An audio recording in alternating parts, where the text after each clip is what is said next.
हाथ काट कर रख दूंगा ये नाम समझ आ जाए तो। कितनी दिक्कत होगी पता है राम समझ आ जाए तो।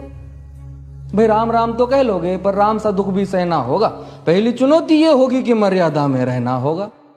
और मर्यादा में रहना मतलब कुछ खास नहीं कर जाना है, बस त्याग को गले लगाना है और अहंकार जलाना है। अब अपने राम लला के खातिर इतना ना कर पाओगे और शबरी का जूठा खाओगे तो पुरुषोत्तम कहलाओगे। काम क्रोध के भीतर रहकर तुमको शीतल बनना होगा। बुद्ध भी जिसकी इच्छाओं में बैठे वैसा पीपल बनना होगा ये सब कुछ, और वो भी शून्य में रहकर प्यारे। तभी तुमको पता चलेगा कि कितने अद्भुत राम हमारे। सोच रहे हो कौन हूं मैं?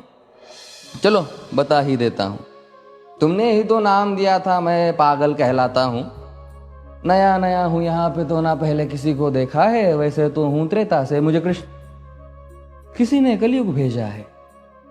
भाई बात वहां तक फैल गई है कि यहाँ कुछ तो मंगल होने को है कि भरत से भारत हुए राज में सुना है राम जी आने को है। बड़े भाग्यशाली हो तुम सब। नहीं, वहां पे सब यही कहते हैं कि हम तो राम राज्य में रहते थे पर इन सब में राम रहते हैं। यानी तुम सब में राम का अंश छुपा है। नहीं मतलब वो तुम में आते हैं रहने। सच है या फिर गलत खबर? अगर सच्ची है तो क्या कहने। तो सबको राम पता ही होगा, घर के बड़ों ने बताया होगा।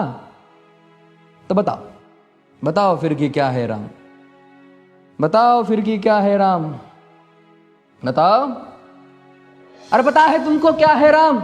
या बस हाथ धनुष तरकश में बान, या वन में जिन्होंने किया गुजारा, या फिर कैसे रावण मारा लक्ष्मण जिनको कहते भैया, जिनकी पत्नी सीता मैया। फिर ये तो हो गई वही कहानी, एक था राजा एक थी रानी।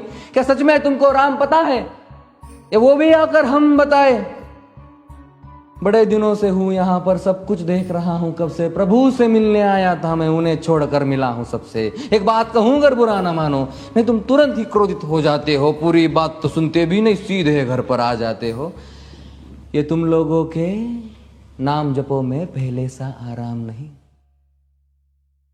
ये तुम लोगों के नाम जपो में पहले सा आराम नहीं। इस जबरदस्ती के जय श्री राम में सब कुछ है, बस राम नहीं।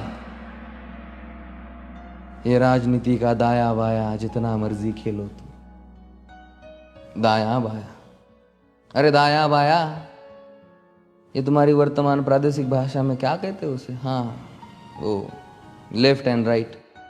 ये राजनीति का दाया बाया जितना मर्जी खेलो तुम चेतावनी को, लेकिन मेरी अपने जहन में डालो तुम। निजी स्वार्थ के खातिर अगर कोई राम नाम को गाता हो तो खबरदार अगर जुर्रत की और मेरे राम को बांटा तो। भारत भू का कवि हूं मैं, तभी निडर हो कहता हूं राम है मेरी हर रचना में। मैं बजरंग में रहता हूं, भारत की नींव है कविताएं और सत्य हमारी बातों में। तभी कलम हमारी तीखी और साहित्य हमारे हाथों में। तो सोच समझ कर राम कहो तुम। ये बस आतिश का नारा नहीं, जब तक राम हृदय में नहीं तुमने राम पुकारा नहीं। राम कृष्ण की प्रतिभा पर पहले भी खड़े सवाल हुए। ये लंका और ये कुरुक्षेत्र यूं ही नहीं थे लाल हुए। अरे प्रसन्न हंसना भी है और पल पल रोना भी है राम। सब कुछ पाना भी है और सब पाकर खोना भी है राम। ब्रह्मा जी के कुल से होकर जो जंगल में सोए हो, जो अपनी जीत का हर्ष छोड़ रावण की मौत पे रोए हो। शिव जी जिनकी सेवा खातिर मारुत रूप में आ जाए। शेष नाग खुद लक्ष्मण बनकर जिनके रक्षक हो जाए। और तुम लोभ क्रोध अहंकार छल कपट सीने से लगाकर सो जाओगे तो कैसे भक्त बनोगे उनके, कैसे राम समझ पाओगे? अघोर क्या है पता नहीं और शिव जी का वरदान चाहिए। ब्रह्मचर्य का इल्म नहीं, इन्हें भक्त स्वरूप हनुमान चाहिए। भगवा क्या है पता, लहराना सबको होता है पर भगवा क्या है वो जाने जो भगवा ओढ़ के सोता है। राम से मिलना, राम से मिलना, राम से मिलना है ना तुमको? निश्चित मंदिर जाना होगा पर उससे पहले भीतर जा संग अपने राम को लाना होगा। जय सिया राम।